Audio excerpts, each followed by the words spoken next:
BCB নির্বাচিত vote ভেঙে ad hoc committee করার কারণে মানববন্ধন করেছে কিছু ক্রিকেট প্রেমিক ভাই ও বোনেরা। সংখ্যায় তারা খুবই কম ছিল, কিন্তু সেই মানববন্ধনের যে অনাকাঙ্ক্ষিত ঘটনাটা ঘটেছে খুবই দুঃখজনক। এটা আমরা কেউই আশা করিনি। সাংবাদিক ভাইরা যেখানে তাদেরকে সাপোর্ট করবে, উল্টো তাদের মানববন্ধনে বাধা দিয়েছে সাংবাদিক ভাইরা। এই কাজটা মোটেই তাদের কাছ থেকে আশা করিনি। জানি না এর পিছনে রহস্যটা কি। স্বাধীন দেশে সবারই কিন্তু এটা আমরা সবাই বলি, কিন্তু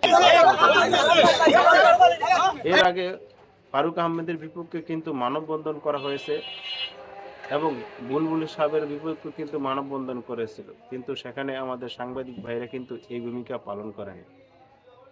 জানি না কেন, তারা কি সংখ্যায় অনেক বেশি ছিল এই জন্য সাংবাদিক ভাইরা চুপচাপ ছিল, নাকি তাদের সংখ্যা এখানে কম ছিল এই কারণে সাংবাদিক ভাইরা তাদেরকে প্রতিহত করার জন্য এগিয়ে গিয়েছে।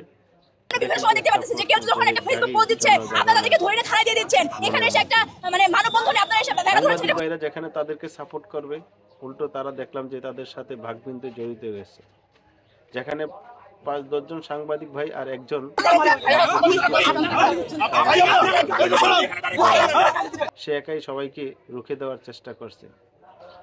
এই অনাকাঙ্ক্ষিত ঘটনার জন্য খুবই দুঃখজনক, কিন্তু এই কাজটা মোটেই ঠিক করা হয়নি। তারা মানববন্ধন করেছে, ঠিক আছে, তাদের মানববন্ধন সুষ্ঠুভাবে করতো, তারা চলে যেত।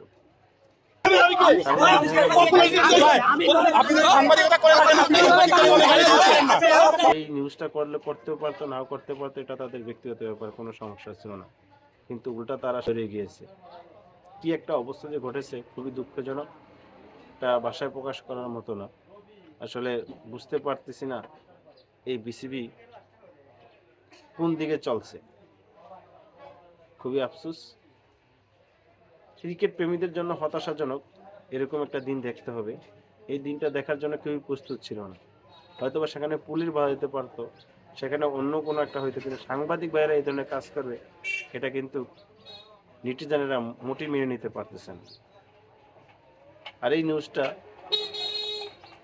বড় বড় কোনো চ্যানেলেরা কিন্তু প্রচারই করেনি, শুধুমাত্র যমুনা আর কয়েকটা চ্যানেল এটা নিয়ে একটু রিপোর্ট করেছে যে অ্যাডহক কমিটি করার কারণে মানববন্ধন করেছে ক্রিকেট প্রেমীরা।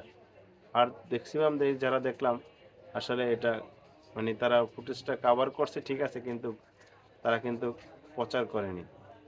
এটা প্রচার করার দরকার ছিল, এটা প্রচার করার দরকার ছিল। এজন্যই একটা মানুষকে সবাই কিন্তু পছন্দ করে না, এটাই স্বাভাবিক। সাংবাদিক ভাইয়েরা যে কাজটা করছে, জানি না এর পিছনে কোনো রহস্য আছে কিনা, কারণ আমাদের বাংলাদেশে আমরা সবসময় থাকি পিছনে একটা গল্প থাকে, সেটা আমরা জানি না, আড়ালে থেকে যায়। এরকমই কিছু একটা কিনা সেটা আমি বলতে পারবো না, তবে আমি হতাশ। এরকম ঘটনা দেখার জন্য মোটেই প্রস্তুত ছিলাম না। তারা সংখ্যা অনেক কম ছিল, এই জন্যই না উদ্দেশ্য আমাদের মানববন্ধনের একটাই যে